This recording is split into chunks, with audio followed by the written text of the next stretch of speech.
Hello everyone, welcome to Swapnadana. আশা করছি সবাই খুব ভালো আছো। অনেক দিন পর আবার চলে এসেছি নতুন একটা ট্রাভেল ব্লগ নিয়ে।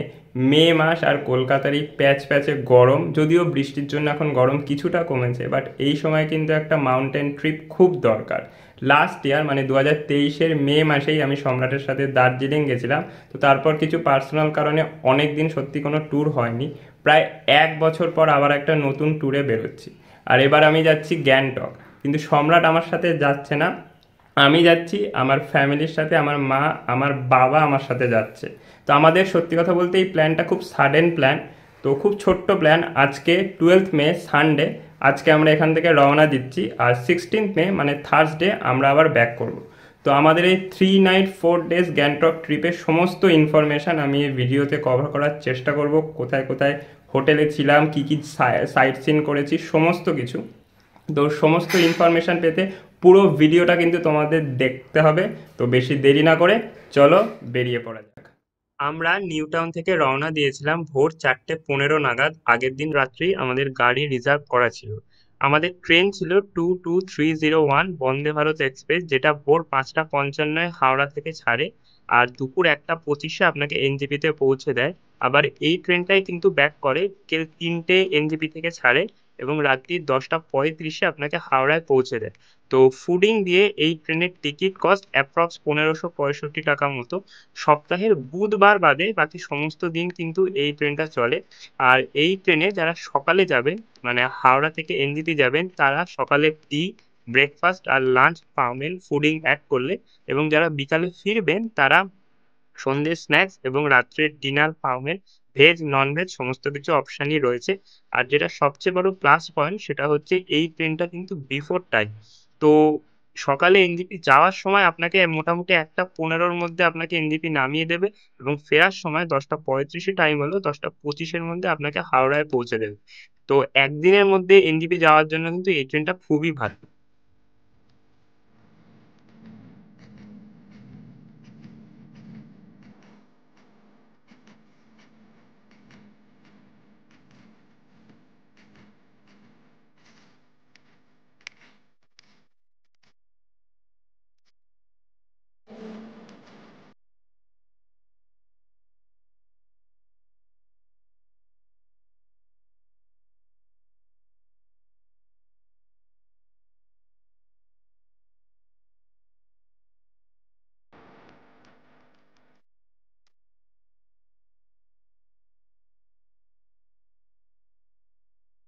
এখন বাজে 5টা আর আমরা চলে এসেছি হাওড়া স্টেশনে।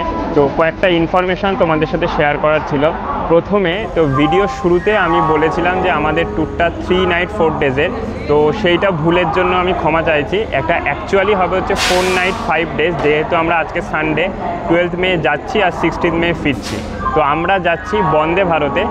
তো বন্দে ভারত সাধারণত প্ল্যাটফর্ম নাম্বার 7 বা প্ল্যাটফর্ম নাম্বার 11-এ দেয়। তো আমরা এখন রয়েছি প্ল্যাটফর্ম নাম্বার 7-এ।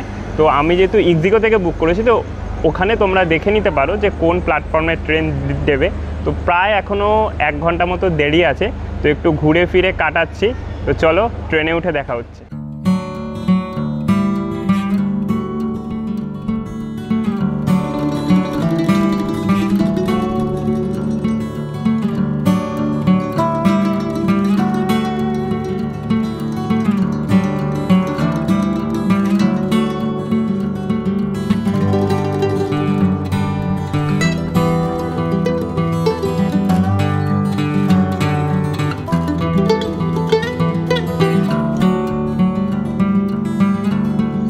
বাজে 5:30 আর আমাদের 22301 Howrah NJP Vande Bharat express platform number 7-এ দিয়ে দিয়েছে। তো যদি প্ল্যাটফর্ম নাম্বার 7-এ দেয় তাহলে আপনাদের ওল্ড প্ল্যাটফর্মে আসলে সুবিধা হবে, আর যদি প্ল্যাটফর্ম নাম্বার 11-এ দেয় তাহলে কিন্তু আপনাদের নিউ প্ল্যাটফর্মে নামলে সুবিধা হয়। তো মেনলি এই দুটো প্ল্যাটফর্মে অল্টারনেট করে দেয়। দেবে মাত্র 4টে স্টেশনে এটা দাঁড়ায়: বোলপুর, শান্তিনিকেতন, মালদা, বাসের জাংশন, তারপরে এনজেপি। আমাদের বগি পড়েছে C10। আমাদের একটু পিছন দিকে সিট পড়েছে 56, 57, 58। মা বাবা ট্রেনে উঠে গেছে। তো চলুন।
সকাল 8টা আর আমাদের ব্রেকফাস্ট চলে এসছে। ব্রেকফাস্টে আছে দুটো ব্রাউন ব্রেড, তার সাথে রয়েছে অমলেট, ফ্রেঞ্চ ফ্রাই, আর তার সাথে কিন্তু বেশ কিছু ভেজিটেবলসও রয়েছে, এই যে দেখতে পাচ্ছ।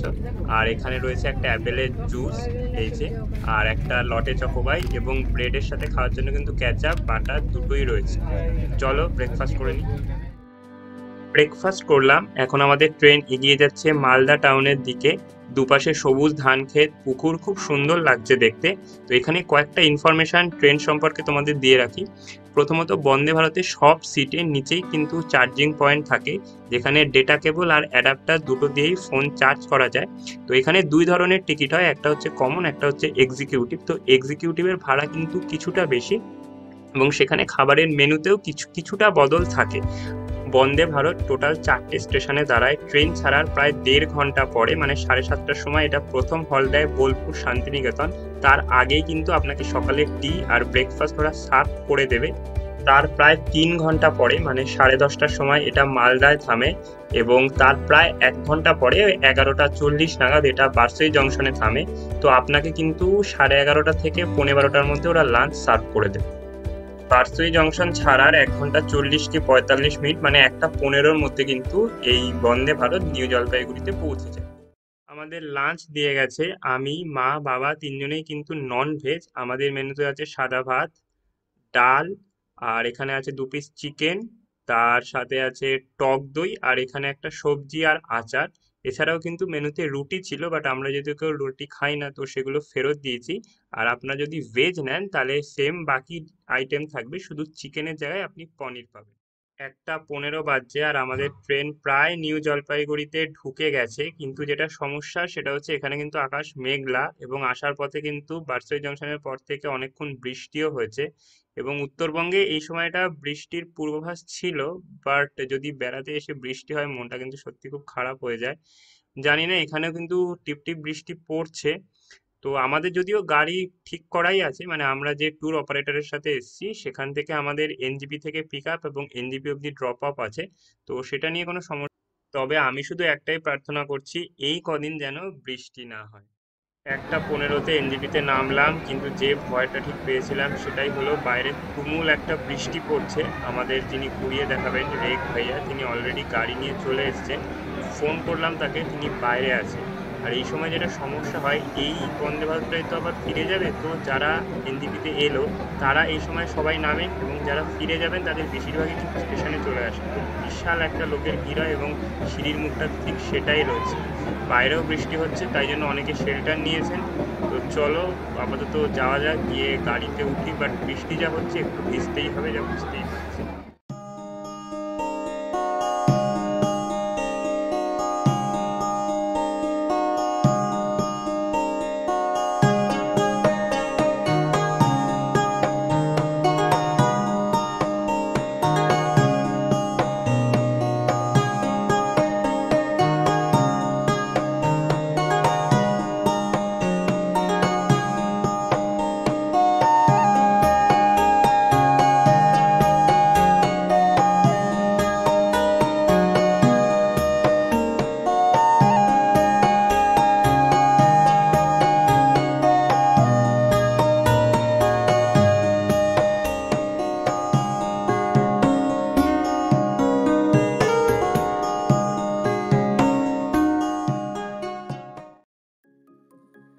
এখন বাজে 2:15। তো বেশ কিছুক্ষণ হলো আমরা গাড়িতে উঠে পড়েছি, আর আমাদের গাড়ি রওনা দিয়েছে গ্যাংটকের উদ্দেশ্যে। এখান থেকে গ্যাংটক যেতে মোটামুটি 3 থেকে 3.5 ঘন্টা সময় লাগে। তো আশা করছি 5:30টার মধ্যে পৌঁছে যাব, বাট জ্যাম থাকলে কিন্তু আর একটু বেশি সময় লাগতে পারে। আর বাইরে এখনো বৃষ্টি হয়েই চলেছে, মাঝে মাঝে কমছে, মাঝে মাঝে বাড়ছে। এই ব্রিজটা পেরোনোর সাথে সাথে তিস্তা নদী আমাদের সঙ্গে চলা শুরু করেছে, আর এটা চলবে কিন্তু সিংথাম পর্যন্ত। তো সেবক রোডের এই সিনারিটা কিন্তু সত্যি খুব সুন্দর, একপাশে তিস্তা নদী, একপাশে পাহাড়, আর আজকে বৃষ্টির জন্য গাছপালা পুরো সবুজ হয়ে আছে। বৃষ্টি এখনো হয়েই চলেছে, তো দেখতে কিন্তু খুব সুন্দর লাগছে। যেতে যেতে তোমাদের সাথে ট্যুর প্ল্যানটা একবার শেয়ার করে দিই। আজকে মানে 12 মে আমরা গ্যাংটকে যাচ্ছি। আজকে সন্ধ্যেটা আমরা এমজি মার্গেই কাটাবো, রাত্রে গ্যাংটকেই থাকবো। আগামীকাল মানে 13th মে আমরা গ্যাংটকের লোকাল সাইট সিন মানে হনুমান টক, গণেশ টক, বনজোকরি ফলস, ফ্লাওয়ার গার্ডেন এইগুলো দেখবো। দেখে আমরা গ্যাংটকেই ফিরে আসবো। কালকে রাত্রিটা আমরা গ্যাংটকে থাকবো। পরশু দিন আমরা গ্যাংটক থেকে ছাঙ্গু লেক, বাবা মন্দির, কুপুপ লেক, এলিফ্যান্ট লেক দেখে জুলুক হয়ে সিল্ক রোড ধরে চলে যাব পদমচিনি। দিন রাতটা আমরা পদমচিনি কাটাবো। তারপর দিন মানে 15th মে আমরা কিউখোলা ফলস, রংলি, সিদ্ধিবিনায়ক টেম্পল ও আরও কয়েকটা স্পট দেখে চলে যাব সিলারিগাঁও। 16th মে সিলারিগাঁও থেকে আমরা ফিরে আসবো এনজিপি। ওই দিন বিকেলে আমাদের ট্রেন রয়েছে আবার বন্দে ভারত এক্সপ্রেস এনজিপি থেকে বিকেল 3টের সময়। এখন বাজে বিকেল 3:30 আর আমরা রাস্তার ধারে একটা ধাবায় দাঁড়িয়েছি চা খাওয়ার জন্য। আমরা 1:30 নাগাদ এখানে নেমে গেছিলাম, বাট এখানে যেটা মেন সমস্যা সেটা হচ্ছে নামার সাথে সাথে কিন্তু প্রচণ্ড একটা বৃষ্টি এলো, মানে মারাত্মক যাকে বলে। তো এখনও কিন্তু বৃষ্টি চলছে, একটু কমেছে বেগটা, বাট বৃষ্টি কিন্তু চলছে। তো এটাই চিন্তা যে এরকম চলতে থাকলে আমাদের সাইট সিন কতটা কি সম্ভব হবে। আশা করব কালকে কমে যাবে, বাট এটা ঠিক যে বৃষ্টিতে পাহাড় কিন্তু অসাধারণ সুন্দর লাগছে। তো দুপাশে সবুজ জঙ্গল, সামনে পাহাড়, ভেজা রাস্তা, খুব সুন্দর লাগছে। পাশাপাশি আমাদের সাথে চলছে তিস্তা নদী। তো সিনারিটা সত্যি খুব সুন্দর, বাট আশা করবো যেন কালকে সকালে বৃষ্টিটা কমে যায়, আকাশ পরিষ্কার হয়, তারা ভালোভাবে সাইট সিন করতে পারবো। তো আর একটা কথা বলার, আমরা আমাদের এই ট্যুরের সমস্ত কিছু ব্যবস্থা করে দিয়েছে যাত্রা.com।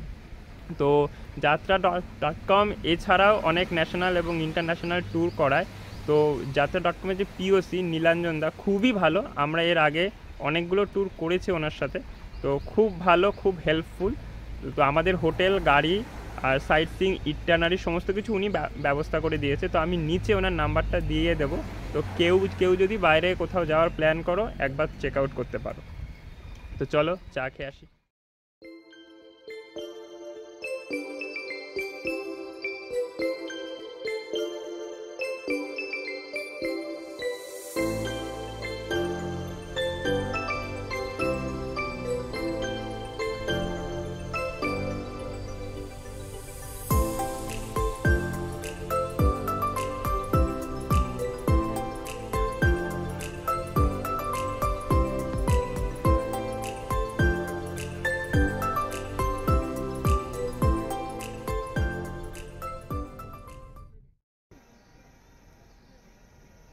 এটা রংপুর কাছে একটা জায়গা। তো এখানে আমরা এসে দেখি একটা লম্বা গাড়ির লাইন লেগে আছে। শুধু আমরা না, আমাদের পরেও অনেকগুলো গাড়ি যারাই আসছে সব দাঁড়িয়ে যাচ্ছে, আর আগে তো একটা লম্বা লাইনই আছে। সামনে যেটা শুনলাম একটা ট্রাক তিস্তা নদীতে পড়ে গেছিল, তো সেটার এখন রেস্কিউ অপারেশন চলছে। তো ওই জন্য এখন যতক্ষণ না হচ্ছে একদিকের গাড়ি আসতে দিচ্ছে, বাট ওই দিক থেকে কিন্তু আমি এখনো 4 চাকার কোনো গাড়ি দেখিনি, শুধুমাত্র বাইকগুলোকেই পাস করাচ্ছে। তো এখানে কিন্তু বেশ কিছুটা সময় নষ্ট হবে, কারণ এখনো মানে 10 মিনিট হয়ে গেছে আমরা দাঁড়িয়ে আছি, বলছে আরো আধ ঘন্টা লাগবে। আর তুলে সাইড করবে, সরাবে, তারপরে আস্তে আস্তে ছাড়বে। তো এখন অলরেডি 5টা 15 বেজে গেছে। আমি জানি না, হয়তো সন্ধে 7টার মধ্যে যদি গ্যাংটক পৌঁছাতে পারি খুব ভালো। তো আমি আমাদের যিনি নিয়ে যাচ্ছেন তার সাথে কথা বললাম, তিনি বললেন 7টার মধ্যে পৌঁছে যাব। দূরেই দেখতে পাচ্ছ, জুম করে তোমাদেরকে দেখানোর চেষ্টা করলাম, ট্রাকটাকে তুলছে আর ইনি এখানে হাই তুলে তুলে ঘুরে বেড়াচ্ছে। তো এখন তো জানি না কতক্ষণ এখানে ওয়েট করতে হবে, তাই ভাবছি এনার সাথে একটু খেলা করে সময় কাটে। এনাকে ডাকা মাত্রই কিন্তু চলে এসছে। তো এনার সাথে একটু সময় কাটিয়ে দেখা যাক কখন আমাদের গাড়ি ছাড়ে।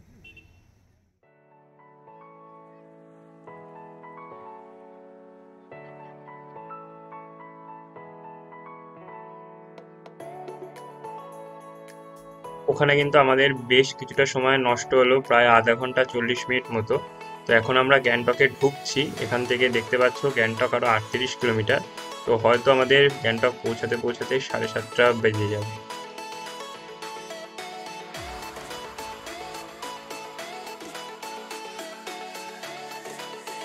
সন্ধে হয়ে গেছে আর আমরা গ্যাংটকে ঢুকে পড়েছি। দূরে পাহাড়ে কিন্তু আলো জ্বলে উঠেছে, দেখো কি সুন্দর লাগছে। মানে পাহাড়ে আসলে এই সমস্ত সিনারিগুলো কিন্তু চোখের একটা শান্তি। তো আমরা প্রায় চলে এসেছি, আর 10-15 মিনিটের মধ্যে আমরা হোটেলে পৌঁছে যাব। তো চলো হোটেলে গিয়ে দেখা হচ্ছে।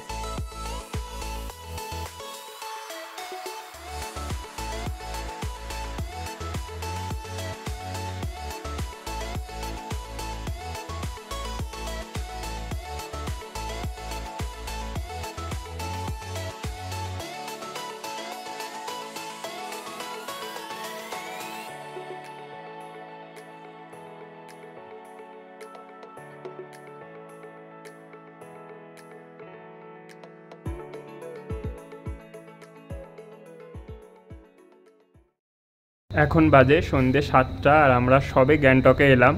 রাস্তায় যেটা দেখালাম ওই গাড়ি উল্টে যাওয়ার জন্য বেশ কিছুটা ওখানে দেরি হয়ে গেছে, তো অনেকটাই জ্যাম ছিল, তো আমাদের ঢুকতে বেশ কিছুক্ষণ দেরি হয়ে গেল, প্রায় আধ ঘন্টা মতো। তো 7টা বাজে আমরা চলে এসেছি আমাদের হোটেলে। আমাদের হোটেলটা হচ্ছে পাইন লিফ, তো এটা এমজি মার্গের প্রায় উপরেই বলা যায়। তো এখান থেকে এমজি মার্গ একদম ওয়াকিং ডিস্টেন্স, 2-3 মিনিট লাগে। তো এখন একটু স্ন্যাক্স খেয়ে আমরা যাব হচ্ছে এমজি মার্গে। তো চলো তার আগে একবার হোটেলটা আর রুমটা তোমাদের দেখিয়ে দিই। এইটা হচ্ছে আমাদের হোটেলের এন্ট্রি, খুব সুন্দর করে কিন্তু সাজানো, আলো দিয়ে খুব সুন্দর লাগছে, এরকম লাল হলুদ আলো দিয়ে হোটেল পাইন লিফ। এটা হচ্ছে নামনাং রোডে। এই যে ইমেল আইডি এখানে দেওয়া আছে, ফোন নাম্বারও এখানে দেওয়া আছে। আমাদের রুমটা হচ্ছে দোতলায়, যেহেতু আমরা 3 জন আছি আমাদের একটা 2টো ডবল বেডওয়ালা রুম দিয়েছে। তো চলো রুমে যাওয়া যাক। তো এইটা হচ্ছে আমাদের রুম নাম্বার 204। এই যে আমার মা গোছগাছ শুরু করে দিচ্ছে।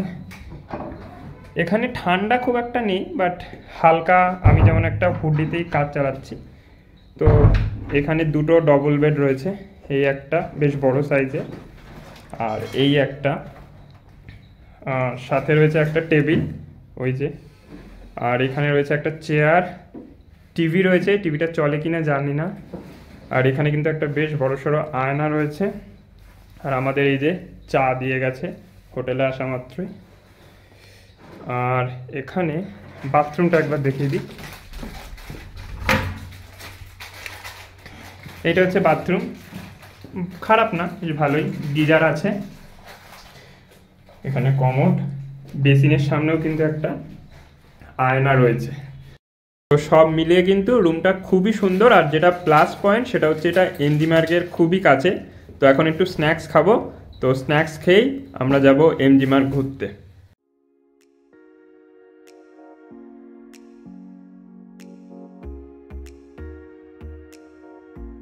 চলে এসেছি আমরা এমজি মার্গে। আমার প্রথমবার এটা গ্যাংটকে আসা, তো এমজি মার্গেও প্রথমবার এলাম আমি। আগে অনেকবার ছবিতে দেখেছি, তো সামনে থেকে কিন্তু খুব সুন্দর লাগছে। রাত্রিবেলায় খুব সুন্দর করে সাজিয়েছে, অনেক গাছপালা রয়েছে মাঝখানে, ভেতরে ভেতরে আলো দিয়ে খুব সুন্দর লাগছে।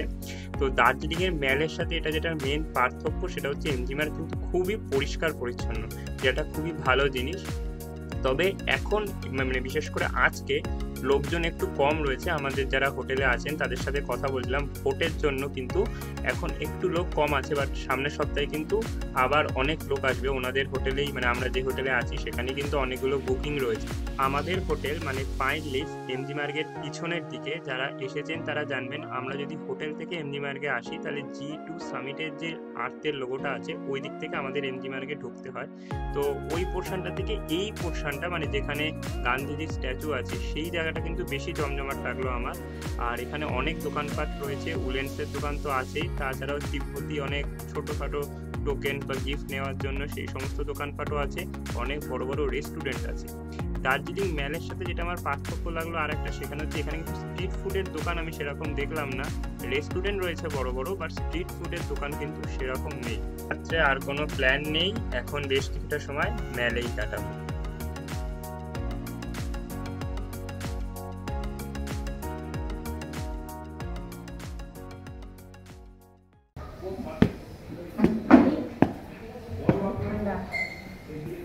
এটা হচ্ছে আমাদের খাবার জায়গা, বেশ সুন্দর করে সাজানো। এখন ডিনার করতে এসেছি।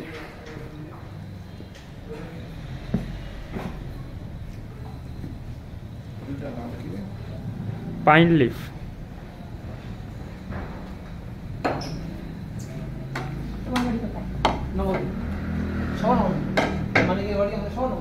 রান্না করছেন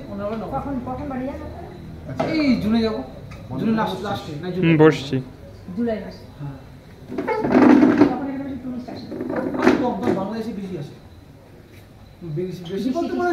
হ্যাঁ, সেই সময় অ্যাকচুয়ালি সেই সময় না আসলে ভালো। হ্যাঁ, জুন মাসে খুব বৃষ্টি হয়, খুব প্রচুর বৃষ্টি হয়। এবছর বৃষ্টি কম, পাহাড়েও বৃষ্টি কম। এবছর বেশি বৃষ্টি হয়, 6% বেশি বৃষ্টি হয়। হ্যাঁ, কিন্তু পাহাড়ে বৃষ্টি নেই সেরকম। কাল রাতে খুব ভালো বৃষ্টি হয়েছে, রাতে বৃষ্টি হয়েছে, তারপরে বিকেলে আপনার দুপুরতি হয়েছে, তারপরে কমে গেছে। কিন্তু পাহাড়ে যে বৃষ্টিটা হয় সেই বৃষ্টি এবার নেই, মানে মাঝে মাঝে যেটা হয়। এর আগেবার 17 দিন টানা বৃষ্টি ছিল। ও বাবা, মানে সবাই ঘুরতে পেরেছে, অসুবিধা কারোর হয়নি, কিন্তু বৃষ্টি চলে যাবে সেখানে যান যখন যান 1 মাসের জন্য নাকি হ্যাঁ 20-25 জল লাগবে। এখন বাজে প্রায় রাত্রি 10টা। তো ডিনার করে একটু এমজি মার্গে হাঁটতে বেরিয়েছিলাম। তো প্রায় দোকানপাট কিন্তু সমস্ত কিছুই বন্ধ হয়ে গেছে। কাল অর্থাৎ গ্যাংটক ডে 2 আমরা গ্যাংটক লোকাল সাইট সিন করবো। তো কাল 9টায় আমাদের যিনি ঘোরাচ্ছেন তেজ ভাইয়া, ওনাকে আসতে বলা হয়েছে। তো এমজি মার্গে কোথায় মিট করবে সেটা কালকে সকালেই কন্ট্যাক্ট করে শুনে নেব। তো চলো দেখা হচ্ছে কালকে। Good night.